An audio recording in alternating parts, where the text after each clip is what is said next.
ॐ पार्थाय प्रतिबोधिताम् भगवता नारायणेन स्वयं व्यासेन ग्रथिताम् पुराणमुनिना मध्ये महाभारतम् अद्वैतामृतवर्षिणीम् भगवतीम् अष्टादशाध्यायिनीम् अम्ब त्वामनुसन्दधामि भगवद्गीते भवद्वेषिणी। नमोऽस्तु ते व्यासविशालबुद्धे फुल्लारविन्दायतपत्रनेत्र येन त्वया भारततैलपूर्णः प्रज्वालितो ज्ञानमयः प्रदीपः प्रपन्नपारिजाताय स्तोत्रवेत्रैकपाणये ज्ञानमुद्राय कृष्णाय गीतामृतदुहे नमः। सर्वोपनिषदो गावः दुग्धा गोपालनन्दनः पार्थो वत्सः सुधीर्भोक्ता दुग्धं गीतामृतं महत् वसुदेवसुतं देवं कंसचाणूरमर्दनं देवकी परमानन्दं कृष्णं वन्दे जगद्गुरुं भीष्मद्रोणतटा जयद्रथजला गान्धारनीलोत्पला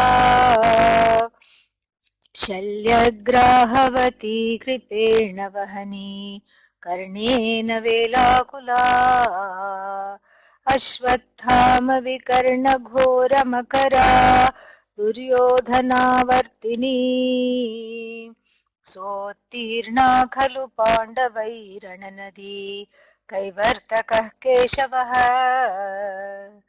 पाराशर्यवचः सरोजममलम् गीतार्थगन्धोत्कटम् नानाख्यानककेसरम् हरिकथा सम्बोधनाबोधितम्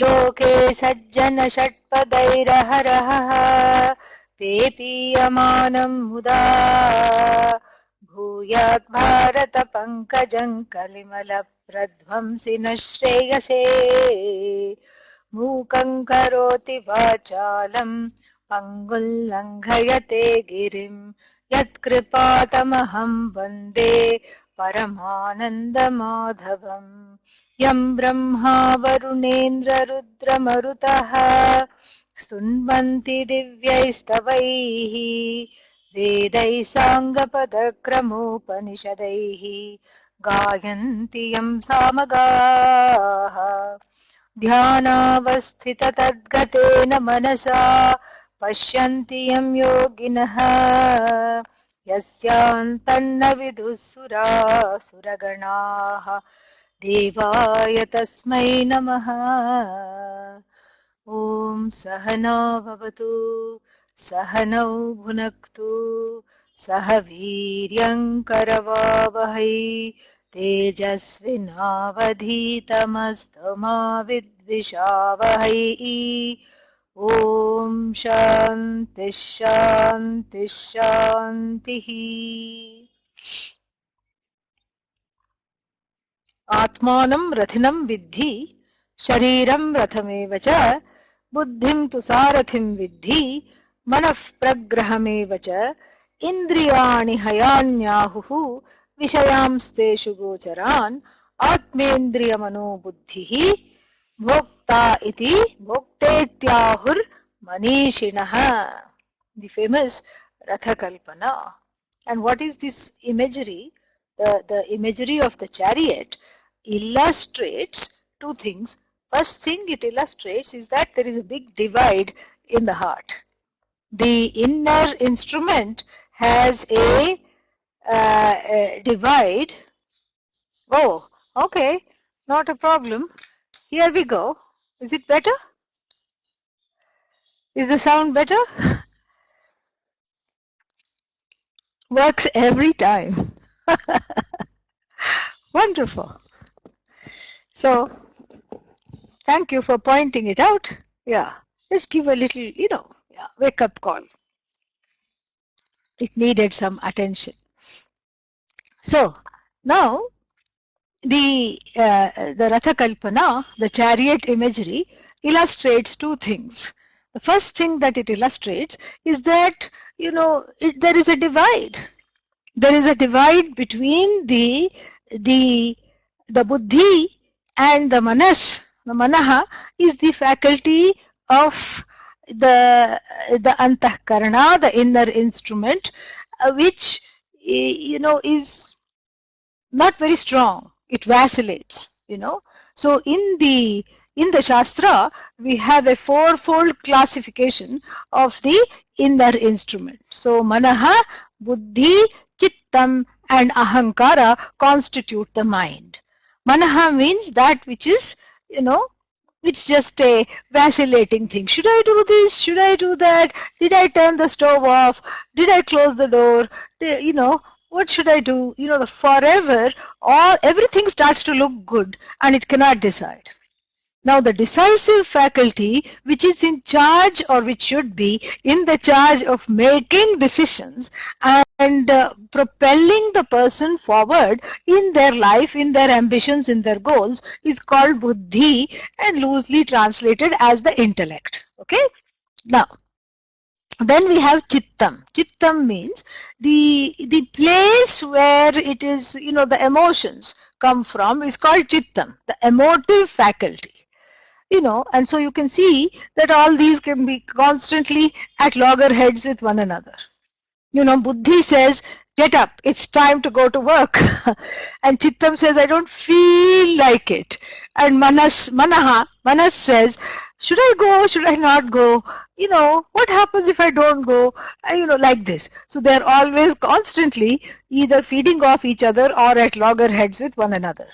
Finally, we have the ahankara, the I notion, I thought, which takes on the buddhi, manaha and chittam as its own. It identifies with them, and it is the Raja, the king of this little, antahkarana enclave.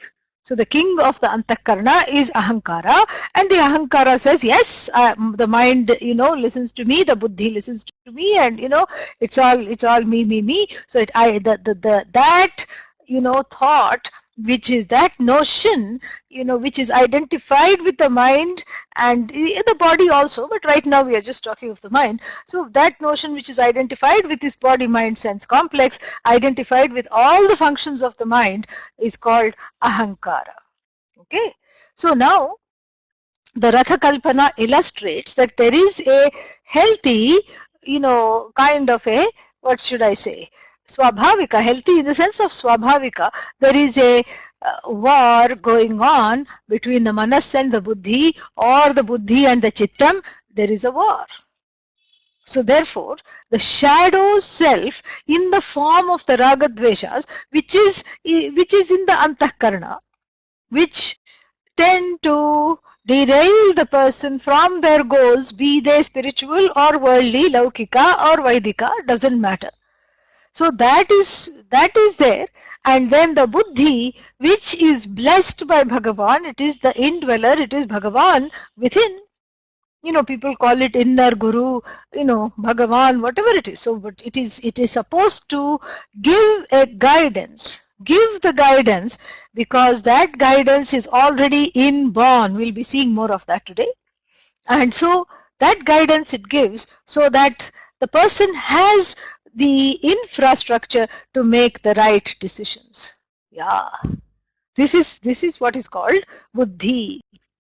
Buddhi is frequently kidnapped, hijacked, gagged, bound by the chittam, the emotive faculty, or by the manas. You can't blame the sense organs here, because the sense organs are just journalists. They are reporters, and very impartial reporters, not like present day reporters, manufacturing fake news. No. They are very honest reporters. So the eye goes out and brings in information. There is a beautiful, rose growing in the garden next door. beautiful, rare rose, very fragrant for a change, because these days roses have no fragrance whatsoever.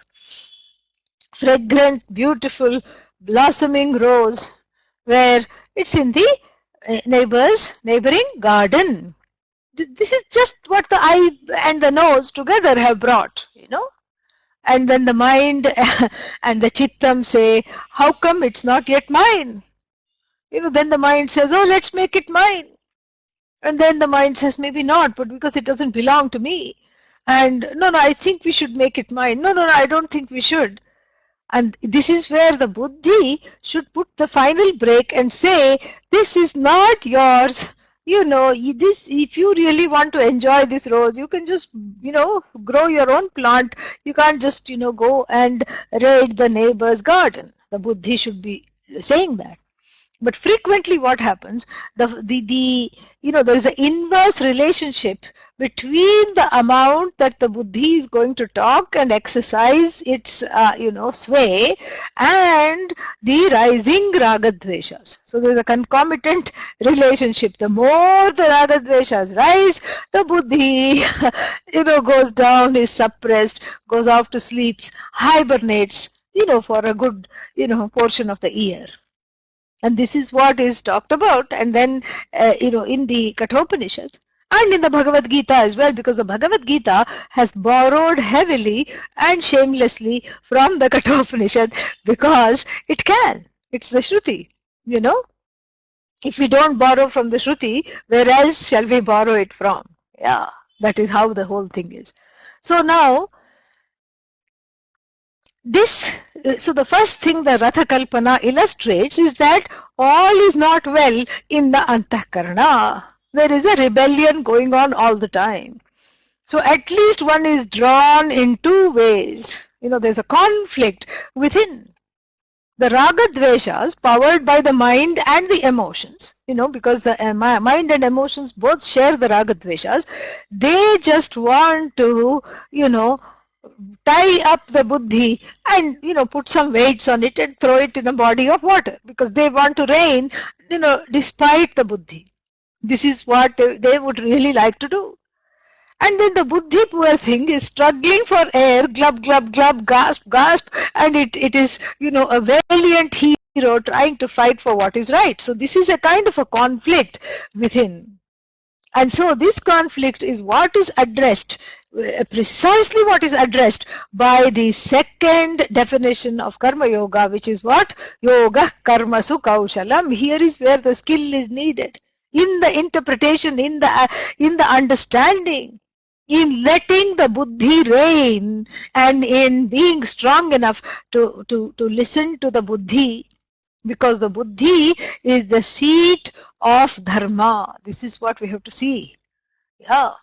The buddhi is the seat where dharma abides. And I told you it's a universal matrix of norms that has been fashioned by Bhagavan. Dharma is Ishvara Srishti. Residing in every heart in the form of Bhagavan. Dharma is a manifestation of Bhagavan. We have seen that. And then we have also seen how this Bhagavan talks through the buddhi. This is what it is. And so this dharma is something that is inbuilt in every buddhi. Unless it is compromised or suppressed badly, every buddhi has dharma. And because even a small child knows, I should not hurt someone else. Unless it's been abused or badly treated or something like that, they don't hurt, and generally they don't, take things that belong to others. All these things are inbuilt. Dharma cannot be taught. It should not be taught. So all the things that we hear in the commandments and Sunday schools, Balavihars, etc., are just for reinscribing what already is latent. Dharma cannot be taught. It is part of the order. It's like the vast order, like gravity. Gravity does not have to be taught. You don't have to tell, someone that you don't have to tell a baby that, oh, there is this gravity. And, why? because it is sensed. It is sensed. Each time, that's why the baby is so afraid to put a foot on the floor, because it knows gravity. It's very afraid, very gingerly it'll walk, then it'll sit down, it'll pretend cry, and it'll say, I can't walk.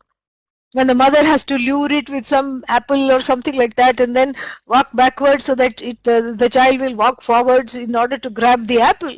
So like this you have to do. And you have to trick the child into seeing that yes, there is gravity, yes, you may fall, but still you are able to do this. You are able to balance and go. In fact, it is because of gravity that you are able to walk and have a balance. Otherwise, you'll be floating around somewhere, you know. So, just like gravity is sensed, dharma is sensed in every heart. That's the only way it has to be. Because if it is taught, then it becomes subjective. Because then who is going to teach and how, you know, and is it going to differ from place to place, you know? No, it doesn't differ from place to place. You look at the penal codes from the past to the present in every civilization. Stealing was always wrong, is wrong, will be wrong. Murder was wrong, is wrong, will be wrong. Defrauding somebody was wrong, is wrong, will be wrong. There is no change. So many things have changed. But this will not change because it is sensed. And that is what one has to be in harmony with. Because we can't really access Ishvara or objectify Ishvara. Because that Ishvara is ultimately revealed as you in the Upanishads and the Bhagavad Gita. But in the meantime, as one is progressing in this study, as one is, you know, gaining clarity, as one is in the process of knowing, one can be close to Ishvara by being close to Dharma. Yoga karmasu Kausalam. Be close to Dharma. The closer you are to Dharma, the closer you are to Ishvara, because there is no conflict. That inner conflict between the shadow and that which is real, the buddhi, is gone. The shadow recedes, you know, all that remains is the light. There is no shadow. And so that is what has to be mastered. This is the true Swamitvam, the inner mastery. That is what has to be mastered. And in this mastery alone resides that, you know, that ability to prepare for this knowledge. And even if one is not interested in this knowledge, in this mastery resides the secret to any kind of success that you want. That is what the whole thing is. And so, back to the Ratha Kalpana, so the chariot imagery is to help resolve these inner conflicts. How to resolve the inner conflicts is what the chariot imagery is all about. And why go through this elaborate chariot? Because it's fun and it drives home, you know, something which we otherwise are not able to see properly, because we are very close to the ragadveshas, we are very close to the mind, the buddhi, etc. And it becomes very difficult to extricate, you know, what from what. Where does chittam stop and manaha start, you know, for example. And then, you know, it also, since it is so close, it, you know, one is, you know, one's vision is occluded. One's objectivity is occluded. But then when you place it, you know, as an imagery outside of yourself, when the Upanishad places it, there is enough inner space to look at the situation.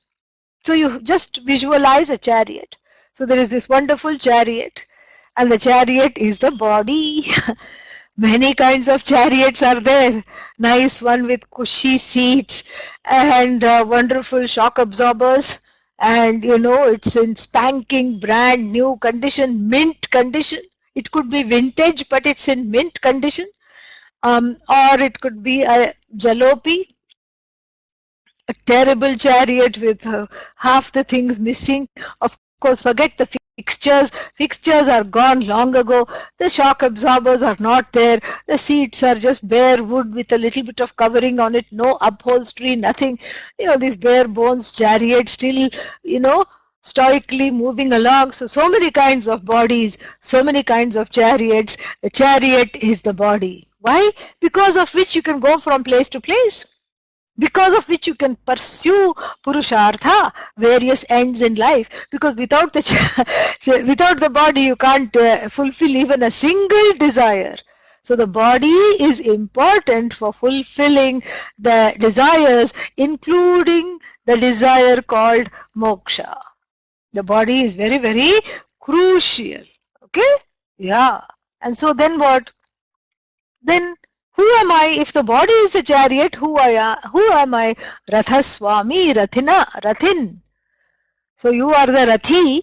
Rathi means the one who has the Ratha, Rathin, in the Ratha. The one who is in the Ratha is called Rathin. Even in English it makes sense.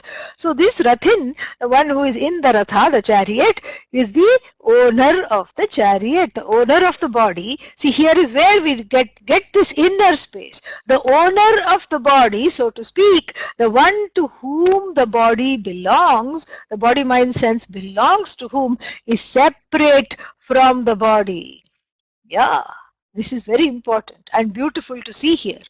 So the owner is sitting in the back seat and, and is enjoying, supposedly, the ride, and sometimes not enjoying the ride. The ride is bumpy, the ride is full of obstacles, and more than obstacles, there is a lot of detours, or the ride is full of dead ends.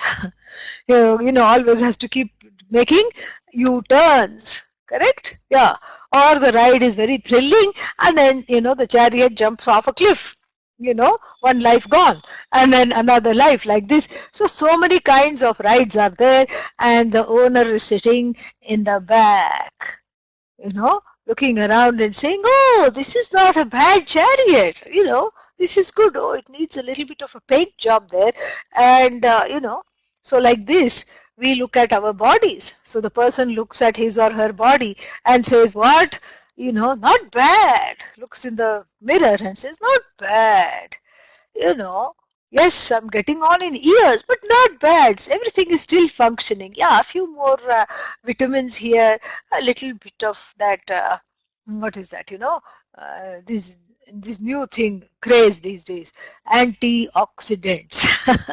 Few more antioxidants, and then, I'll be good to go. These antioxidants, now they have found out, there's a new study that is dangerous to take. Yeah, really. And the body doesn't need as much as is being poured, into the body, and as much as is being promoted by the pharmaceutical and the alternative industries. Because the antioxidant, it is not, they have done a study, it does not really help with, what is that called, anti-aging. Aging continues. Lord Yama always has the final say, really. Yeah. And once Janma is there, Vyadhi, Jara, Maranam will come. Vyadhi means afflictions, Jara, old age, Maranam, death will come. So Yama, Lord Yama is, is saying, okay, keep, take the antioxidants. That doesn't matter, but still, I'm going to get you. And so therefore the antioxidants, they have found that they bind all these things called the free radicals, and the free radicals have got a very bad name now, and the free radicals are causing, ravaging the body and all these things. And I was thinking about it earlier, even before this study came out, that something that is called free radicals, and it is free and it is radical, how bad can it be? Especially if it starts with the word free, because we are all about moksha, freedom. I mean, I had that thought, but I did, and after reading this study, I mean, I'm convinced. Because apparently the free radical helps whenever, you cannot keep on eliminating them or binding them with the antioxidant, because that oxidization is important process for recovering from certain diseases like heart attack, etc. Some of it is like a compensatory process. And so too much of this antioxidant activity, is not going to keep your ratha, it's not going to keep your ratha in a permanently young age. That is what it is. But still one can look at oneself and say, not bad, I'm doing okay.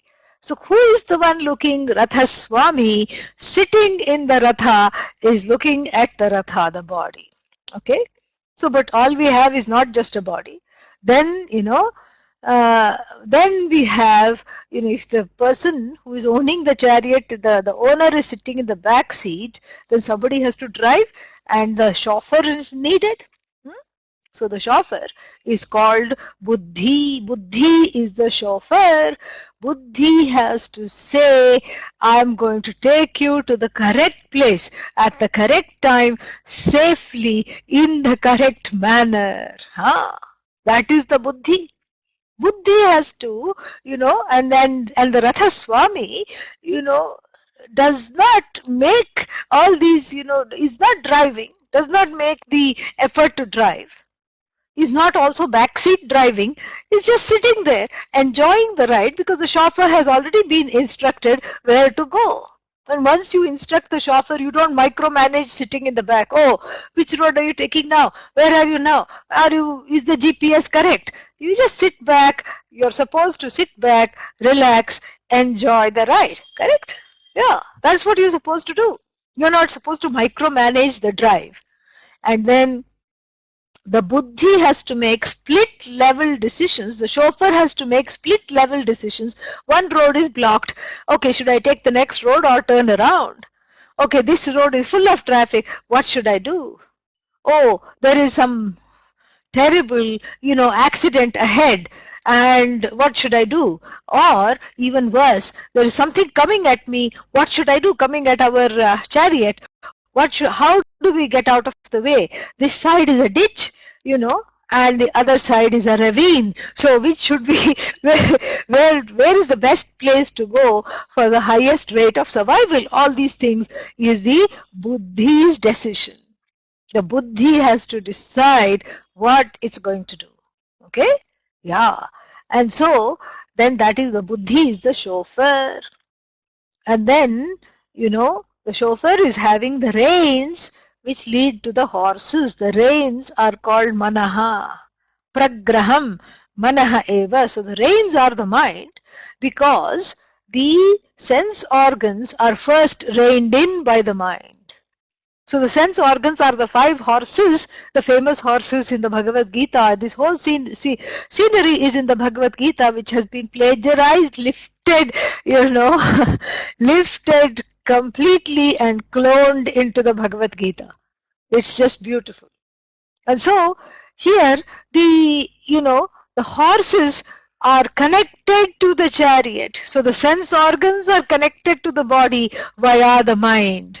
Because the sense organs, first boss is the mind, because manaha, because they come and tell the mind, okay, so there is this wonderful smell coming and it looks like it is some wonderful, meal being cooked.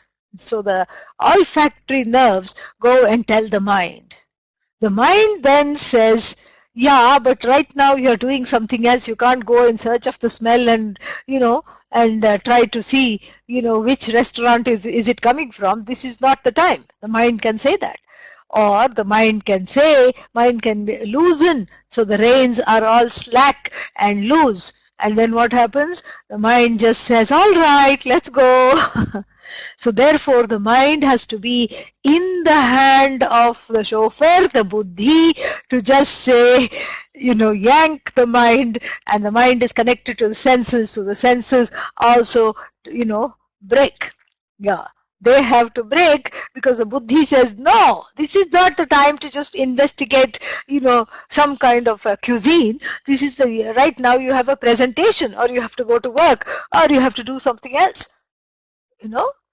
So you see there is a 2-step restraint. So the mind is a restraint for the senses, and the Buddhi itself has to be powerful enough, has to have the portfolio to and should be equipped to restrain the mind. This is an ideal situation chariot. And together the body mind sense complex is called bhokta. Bhokta means give me, give me, give me. endless appetite of the raga dveshas, which are like the fire. And so you keep feeding the fire. The fire doesn't say, I'm shy, no more, enough. No, the fire says, love or love, give, give, give, give, give. And so here also the raga dveshas are a conflagration that need to be fed all the time. And then what happens? So the whole body, mind, sense complex is called bhokta, by implication karta, because, really speaking, bhokta, the Upanishad is correct here. Because, even if you identify as a karta, the doer, what is the reason the person keeps doing things? Tell me. For the sake of bhoga, for the sake of karma phala. Nobody says I'm doing this just for the sake of doing it. No.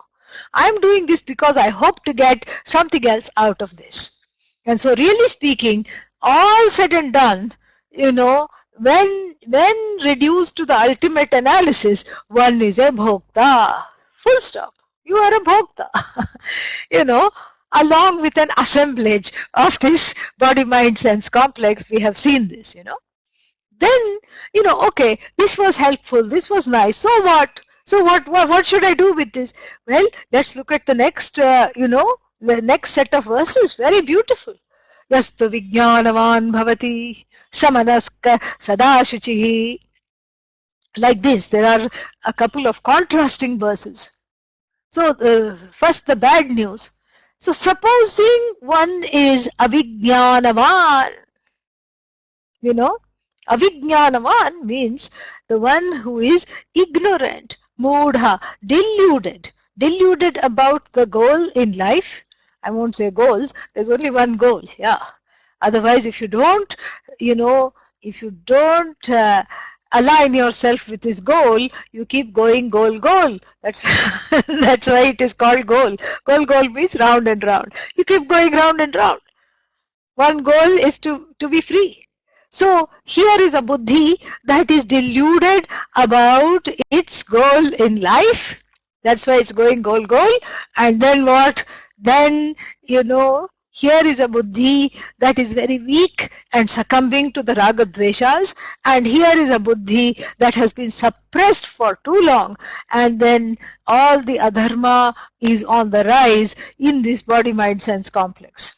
And the senses are just all over the place, like horses, untethered. They go everywhere and create a nuisance. And then the chariot doesn't know which way to go because each horse is pulling it each different way. And what is happening to the Ratha Swami? He or she is quartered in the process because pulled in too many directions, Bahushakha anantascha, buddhayah avyavasayinam. So the ones who don't have this nishchayatmika buddhi, they go in all various directions. Buddhi means dharma here, please understand. So one who is not committed, a buddhi that is uncommitted to dharma, where the dharma has been suppressed, is not a buddhi at all. And so, yastu avijnanavan bhavati. So the one who is avijnanavan, who is deluded about the goal in life, who is deluded about the means to take to achieve the goal, and who is, who has compromised on dharma, who has gagged the buddhi, then what happens? Amanaskaha means the mind is not with oneself. As the mind goes, I go. The mind says, do this, I do this. But I don't even question, but this may be hurting somebody. This may be wrong. This may not be the right thing. No. All dhila, very loose fellow. Loose in the sense of, not in the sense of character, but in the sense of determination. Yeah. Loose determination, loose discrimination. Just somehow, however I'm pulled, I go there. It's like getting up without a plan, Let's say it's the weekend and you just get up because you just say, I just want to be. But do you end up just being? No. Some phone call comes, come here. Oh, okay. Immediately all the 32 teeth come out. Oh, they want me. Wonderful. Let me go. Someone else calls. Do this, do that. And at the end of the day, one is haggard because one did not really make a plan for oneself. Imagine if one day is so tiring to be leading without a proper goal, imagine several lifetimes of wasted, wasted buddhi. That's what it is. The buddhi must not be wasted, pun intended, as we see this, as we unfold this, portion in the Kathopanishad. So then what happens? So amanaskaha, so the mind and the buddhi are not talking to each other. They are not even facing one another. They are back to back, like navagrahas in the temple. These 9 planets are depicted in the temple. They are embodied into these devatas. Not a single one should face one another. All 9 of them are at loggerheads with one another. And so like this, the buddhi and the mind don't talk to one another. Amanaskaha. So the reins are not with the buddhi. The reins of the mind are not with the buddhi. And the mind has completely given over to the senses. Buddhi is sleeping in the driver's seat. Then what happens? Then what happens to the chariot? It will fall into a ditch. Yeah, because the driver is, asleep, tamas. Or rajas. Rajas means restlessness. We have a restless horses, dushtashva. Yeah, dushtashva, the Shruti in the Kathopanishad talks about it. Dushtashva iva sarathehe. So you have, they used to do this in ancient times in warfare. In the night, when there was no war, they would just go, when the fighting was not there, they would go to the enemy camp and make the elephants and the horses of the enemies, drink some local brew, toddy, yeah, just before the war started. So these wonderfully behaved horses, unfortunately, and the elephant would unseat the king because it was just completely going crazy because it's got so much alcohol in its system, and the horses would run amok in the battlefield and giving victory to the other side. So this was a kind of a stealth operation that was adopted frequently to win the war. And so here also the buddhi is either sleeping, which is, tamas, too much, not really able to make the decision, what to do, where to go, etc., unable to drive, or the buddhi is drunk. What is the buddhi drunk with?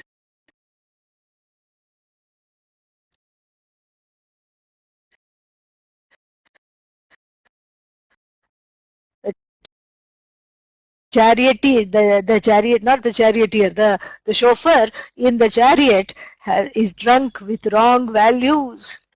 Yeah, drunk means restless, rajas. And so, as though the horses are drunk, the buddhi is drunk even, and then with the drunk driver, what happens? Again, instead of going on the road, you land in a ditch. Yeah. So you completely land in a ditch, or you cause an accident. Such a person causes an accident because you don't know where one is going.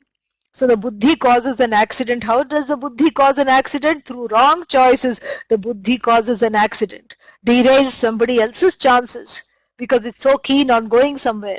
It's drunk by the overdose of the karma cocktail, ritam pibantau sukritasya loke. That is what it is drunk on, because it is drunk on the karma phala. It keeps on wanting more and more results of action. And it is completely compromised on dharma, and it cannot make a proper decision. So the Upanishad calls such a body, mind, sense complex sada ashuchihi. Ashuchihi. And then this kind of a body, mind, sense complex, this kind of a chariot, is of no use for our goal. It is of no use for any goal, really.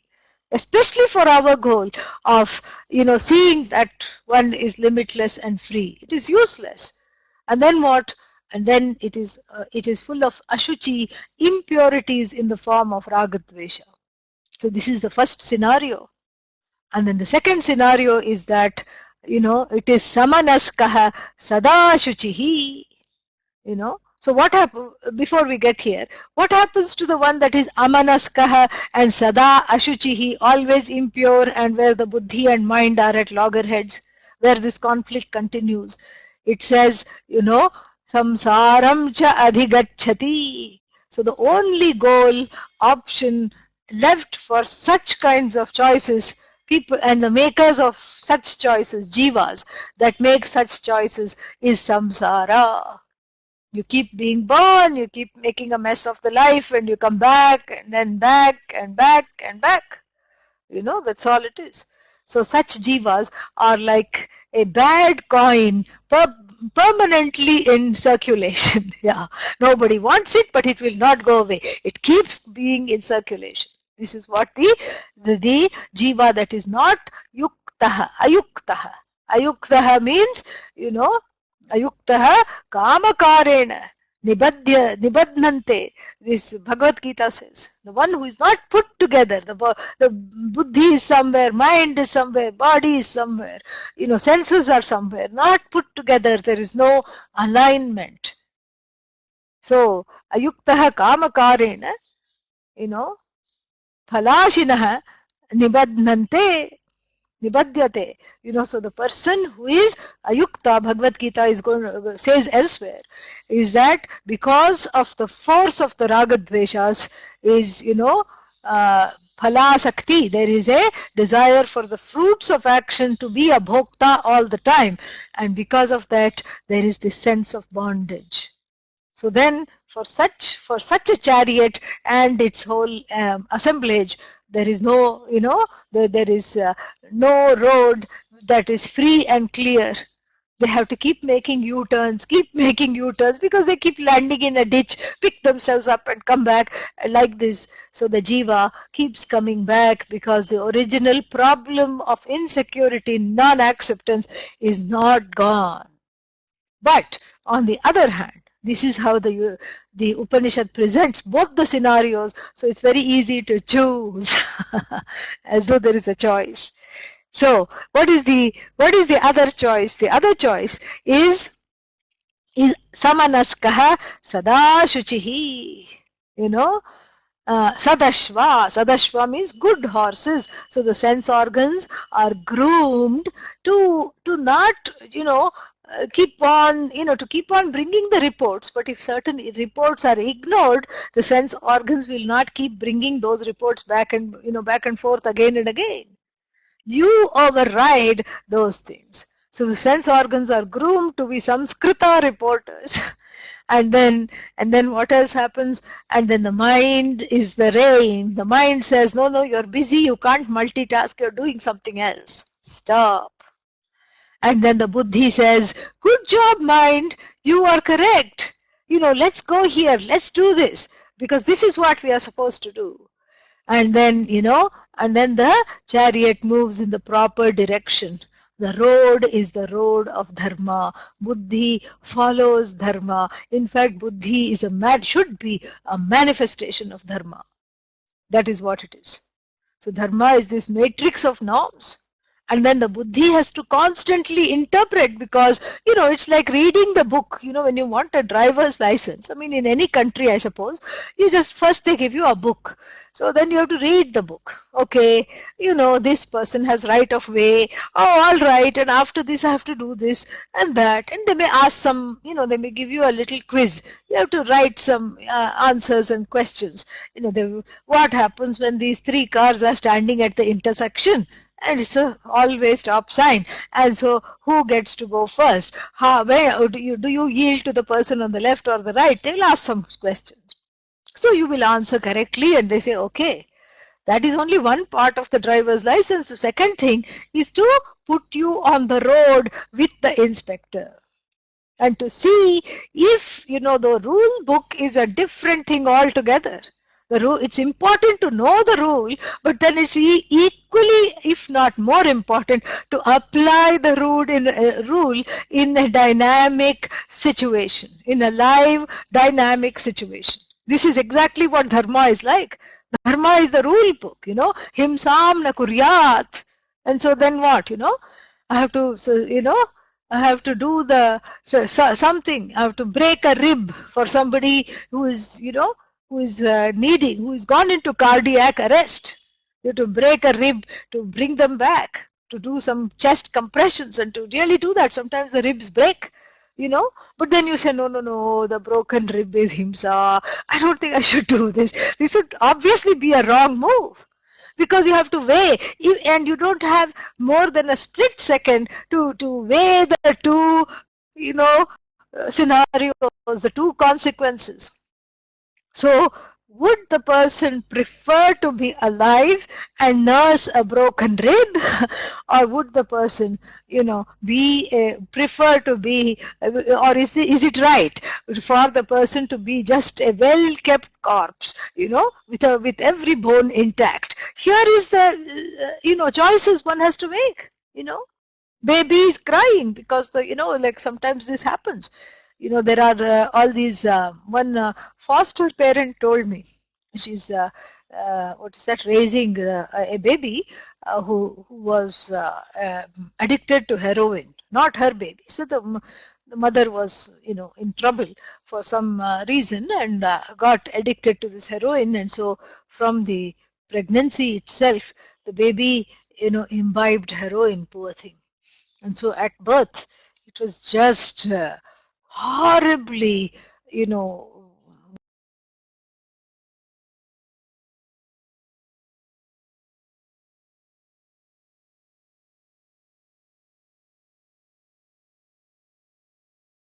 wanting that heroin more and more. And so, to foster such a child is certainly not anyone's cup of tea, but this lady is doing it. And she said that, she attended a number of support groups and places where they train um, how to deal with the, infant withdrawal symptoms. And and so they say that there are two kinds of babies, these addictive babies, and the ones who have come from this addictive background. And some babies like to be held and must be held, and the other babies, to hold them is actually not good for them because they don't want to be held at all. So you just have to watch them lovingly and let them cry it out. And that is so difficult to do. Here again the buddhi, because the instinct is to soothe the child and to hold the child. Immediately you feel like that. Anybody will feel like that. This is swabhavika. But here it's not in the best interest of the child to hold the child, because of some things that they have done some studies on this apparently. And so you just have to watch lovingly while it cries, completely helpless, not, you're unable to do anything. And that is one way of learning akartritvam quickly, I suppose. So like this, the buddhi has to be making split second decisions all the time. And if the infrastructure, the umbrella of dharma is not covering the buddhi, then the buddhi will just go awry. That is the whole thing. So the buddhi must always learn how to move in the within the infrastructure of dharma. And there is no other way than to follow dharma deliberately. This is what the thing is. So such a buddhi will take you to the right destination, the Kathopanishad says. So dvanaf paramapnoti yasmad bhuyo na jayate. Advana means the road. The road of dharma is crossed over, and after that crossing over, yasmat, from which place one is not born again. You are not born again. There is no need to be born again. There is no need to, come into this samsara full of conflict and strife and try to find your way. And then again, it says, Yat Vishnoho Paramam Padam. Vishnu means here, not Vaikuntha. Vishnu means Sarvavyapi, the one who is all pervasive. So you go to the abode of the all pervasive one, means you inhabit that all pervasiveness which you already were, but you are in touch with it now. It's a known all pervasiveness. You pervade everything. You are that Bhagavan, you are that Vishnu that pervades the entire universe. There's no place that you're not, there is no thing that you're not, and there is no time that you're not. So all kinds of time, place and object-wise constraints and limitations are gone. You are everything, you are everywhere. And so who is going to come back? There is no coming back for you. But for this, the buddhi has to be, honed in, because it's all about practice. Abhyasa and Vairagya, chapter 6 of the Bhagavad Gita, gives a beautiful way how to train the mind and the buddhi. Do you starve it on bread and water, or do you give it whatever it wants? Arjuna complains. In the 6th chapter, Arjuna says, Chanchalam himanah Krishna pramadhi balavad dhridam tasyaham nigraham manye vayoriva sudushkaram.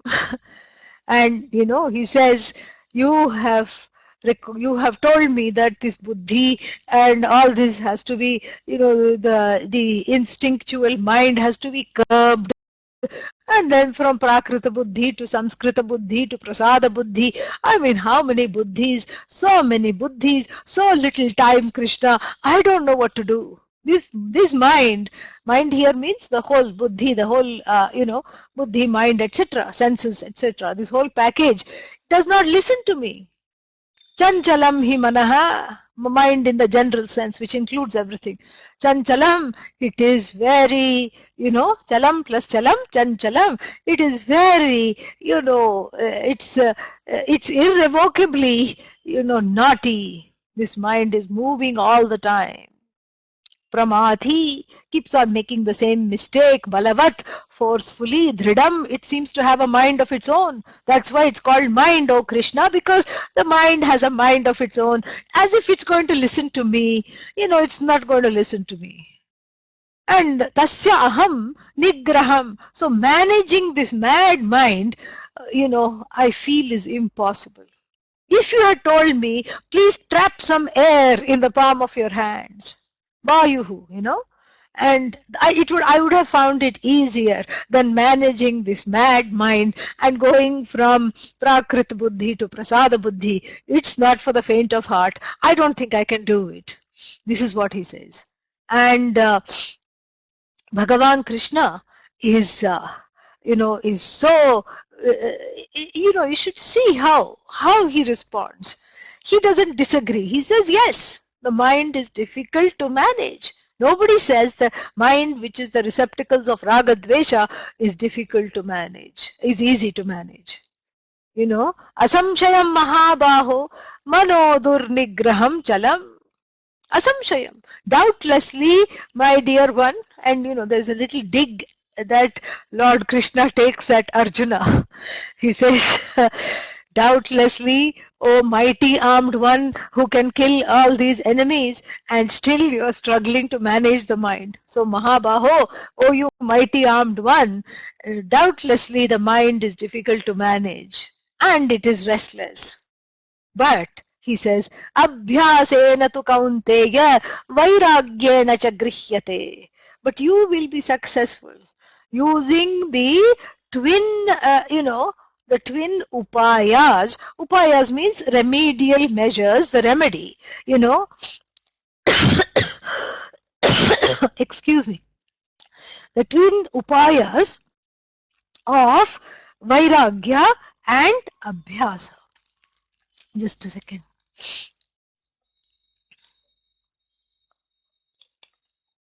Vairagya and abhyasa. First abhyasa and then vairagya.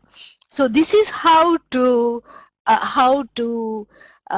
take care of the mind and the buddhi and make sure that it feeds off a diet of dharma rather than the diet of ragadveshas. How to do this? First thing is, abhyasa. So every day, keep on following the dharma. Really. What is the correct thing to do? What is right? And here dharma is threefold. The threefold manifestation, two of which we have seen. The first one is samanya, which is unswerving, which is there all the time for everyone the same, non-compromisable dharma. And then the second one is how, those split second decisions, how to interpret that according to place, time, and circumstances. And it's not so much as, right or wrong, but what is appropriate, what is inappropriate. And then finally, Swadharma, what is right for me to do given my choices in life. What is my duty? What is right for me to do? What is not right for me to do? This is what one has to really think about. This is called Swadharma. And then I told you to think about it and visualize it in terms of 3 concentric circles. So first we have Samanya Dharma, inside that is Vishesha Dharma, inside that is what? Swadharma. The Samanya Dharma reigns. So even the interpretations of Vishesha Dharma and Swadharma have to, have to kowtow, have to succumb to, have to subserve Samanya Dharma. That is Baliyan, that is the strongest one. Okay. So then what happens? So then, so this is Abhyasa. Abhyasa means following Dharma here deliberately. Abhyasa, following Dharma deliberately. And for which a lot of Tyaga is needed. Because we've discussed this in detail, so I'm just going to touch upon it. So a lot of Tyaga is needed because I have to give up certain things. Pujya Swamiji would always say, anything that you love is either illegal or immoral or has too many calories. So for those reasons, one has to give it up. Because you can't indulge in this. It is not good for you. It's not good for you. It's not good for, your goals in life. And so a lot of giving up, a paring down of the desires is there. So this is Abhyasa because I follow Dharma deliberately with gritted teeth. And with gritted teeth and a groaning mind, I accept the prasada. So I am a enforced karma yogi. Yeah, I am a karma yogi not by choice in the beginning, but deliberate karma yogi. And then it slowly, with that abhyasa, it becomes natural. Then the second thing that is given is Vairagya. Vairagya means letting go. Objectivity, cultivating that objectivity. So allowing this to just, to let go of this. To let go of those ragadveshas that don't serve you. By deciding what you really want. And allowing those ragadveshas to lapse. So putting them on a diet. The ragadveshas have to be on a diet. And especially New Year is coming, everybody has all kinds of resolutions and everything. You know how it is when people go on a diet, the first few days they want to eat everything under the sun. So this is what it is. So you have to put the ragadveshas on a diet and, so that they become used to how you don't listen to them. This is what it is. When the ragadveshas are not heeded, they don't keep talking back. Only if you keep listening to them, they start to overpower you. So this is what the whole thing is. Abhyasena tu kaunteya vairagyena cha grihyate manaha. So the mind, buddhi, etc., you can overcome, you can overcome through abhyasa, through repeated practice of dharma, and then through vairagya. Vairagya means what? Through letting go of what is not needed in life and putting the ragadveshas on a fast. Yeah. But then what if I'm in a situation where I don't know what to do? And that also the Veda has a wonderful, remedy for that. Atha yadite vritta vichikitsa va karma vichikitsa va syat. Supposing if you have a doubt with regard to your conduct, with regard to, your behavior, and then with regard to what to do, talk to people who are certain role models in society, who are wise, who are impartial, who are lovers of dharma, gurus, holy people, somebody who's an upstanding member of the society. Talk to such people. And as they do, you do. As they tell you to do, you do. Because everybody needs advice at some point or the other.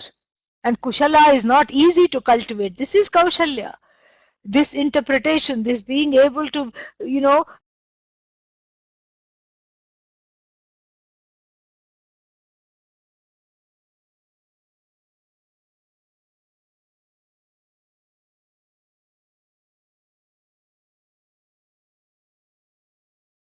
unswervingly follow the goal, unswervingly follow dharma.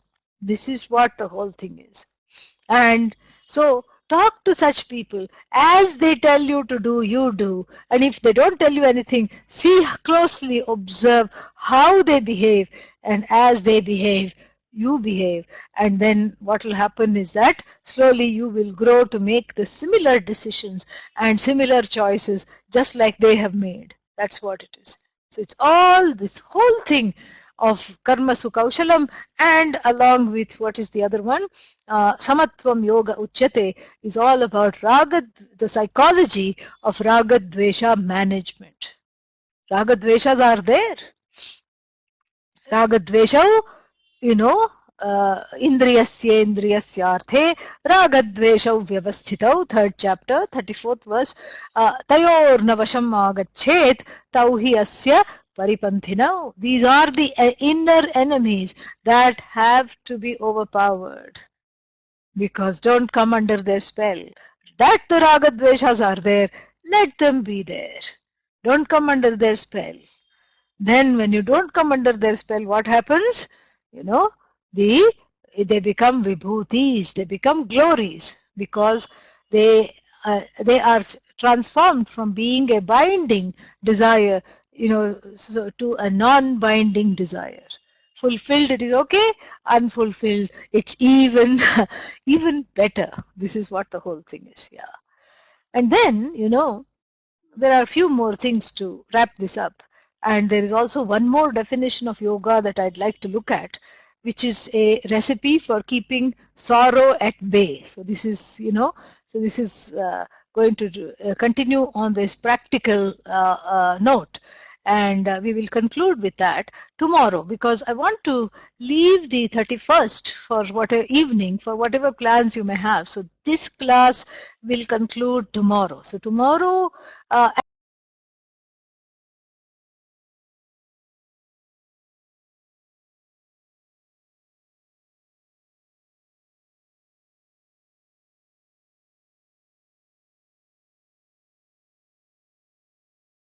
at this time, whatever the you know, whatever time it is, wherever you are, this is tomorrow will be the last class for this. Okay, yeah. And then the Kena Upanishad we will continue as before, because the 31st morning in the United States is okay, because it's not, it's only the evening, I suppose all the festivities start, so morning we'll have the class. Okay, all right. ॐ पूर्णमदः पूर्णमिदं पूर्णात् पूर्णमुदच्यते पूर्णस्य पूर्णमादाय पूर्णमेवावशिष्यते ॐ शान्तिः शान्तिः शान्तिः हरिः ॐ श्रीगुरुभ्यो नमः हरिः ॐ. Any questions?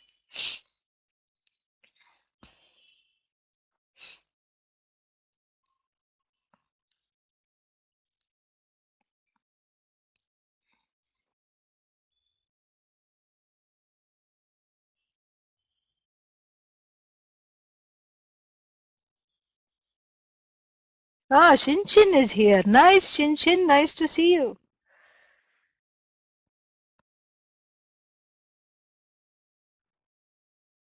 Okay.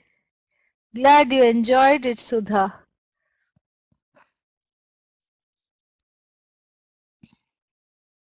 It's all Bhagavan's and Pujya Swami. It's all Pujya Swamiji, really. He is Bhagavan for me. Oh. So Buddhi can be called the decision maker? Yes. The decision maker, the, you know, the one who has the drive to carry things through. Yeah. Yes, Chris and Vivian. Nice to see you. Usha, have your guests gone? You still have guests? I'm glad you're feeling more clear, Rashmi. Nice. Oh, they're still there? Okay. Buddhi and reason. Yeah, yeah. The ability to reason is with the buddhi. Reason is buddhi, buddhi is more than reason. Yeah. One more question. So, Kena Upanishad we have, Kena Upanishad we have uh,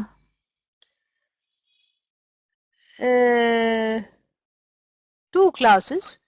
Gita we have only one class. I think three classes, right? I'm myself confused. Somebody? Kavita, Janani?